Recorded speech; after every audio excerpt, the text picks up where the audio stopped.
কিছুদিন আগে ছেলের এসএসসি পরীক্ষা ছিল। তার ভালো ফলাফলের জন্য মান্যত করেছিলাম যে সে যদি জিপিএ 5 পায় তাহলে আমি একটি মান্যত আদায় করব। আলহামদুলিল্লাহ, সে জিপিএ 5 পেয়েছে। এখন আমি উক্ত মান্যতটি কিভাবে আদায় করব? উল্লেখ্য, মান্যত করার সময় কি দিয়ে মান্যত আদায় করব তা স্থির করিনি। হাদিস শরীফে এসেছে, হযরত উকবা বিন আমের রাদিয়াল্লাহু তাআলা আনহু বলেন, নবী করিম সাল্লাল্লাহু আলাইহি ওয়াসাল্লাম বলেছেন, যে ব্যক্তি কোনো নির্দিষ্ট মান্যত করল এবং কিছু নির্দিষ্ট করল না, তাকে কসমের কাফফারা দিতে হবে।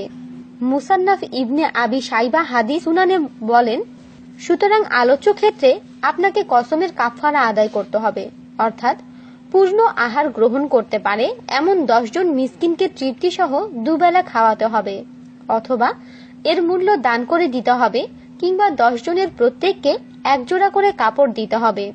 আর এ দুটির সামর্থ্য না থাকলে ধারাবাহিকভাবে 3টি রোজা রাখতে হবে।